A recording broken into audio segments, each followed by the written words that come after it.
Mike, I know it's tough but to shoot 10 of 40 from three and then really expect to win the game. Does it come down to shot making, or are there other things that kind of involved? Nah, I mean, overall, that's a really potent offensive team. We held them to 104 points. We held Devin Booker to 17 and Bradley Beal to 10. So I think it was offense tonight, part of this. I could have made more shots for sure. Reggie missed some uncharacteristic shots. Joker missed some uncharacteristic shots. So I'd say tonight was more offense, which is not a terrible sign. Normally our offense is pretty good.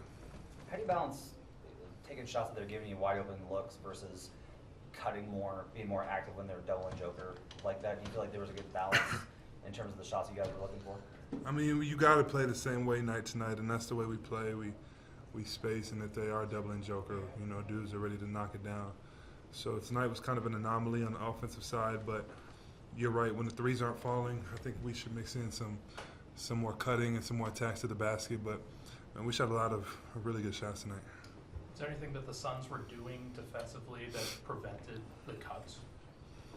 Yeah. Frank Vogel's a good defensive coach, but they were rotating really, really well. And if guys did cut, I think there was somebody kind of there. Probably could have done a better job cutting though overall. The Suns hit 10 threes in the first half. Just from your vantage point, how were they getting to those looks, and how did you think your guys' defense was? Yeah, against that team, you got to fly around. Our fly around mentality wasn't good in the first half. They were hitting the pocket and spraying for swing threes and things like that. So, we got to do better about multiple efforts against that team. Mike, what do you guys want to accomplish over the next 10 games as you kind of ramp up to the playoffs? Stay healthy. Yeah. Regardless, you're going to get a break between the end of the season and playoffs. So it's not really about being in rhythm because you're going to have that break anyways. So I think stay healthy. If Jamal needs more time, give him more time. Besides that, we obviously want to win games and stay at the top of the conference. But, other than that, I'd just say stay healthy. Keep trying to develop good habits.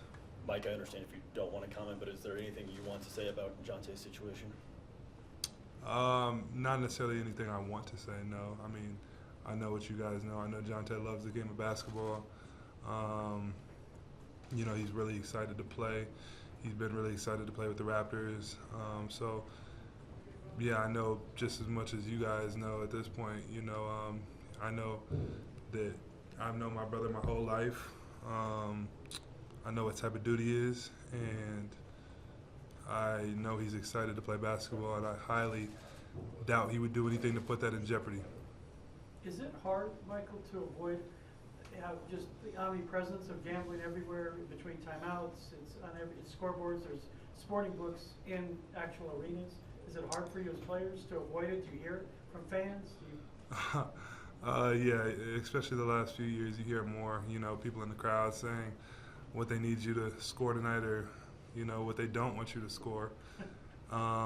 Every night you're disappointing someone. You're disappointing the people if you score too much because they may have bet on your under, and you're disappointing people if you didn't score enough. So it's part of the game now. I think that it's obviously a dangerous habit. It's a dangerous vice for people. I think, the love of money is the root of all evil. So I think that even though it is a thing, we as players just have to accept that. I don't think we should.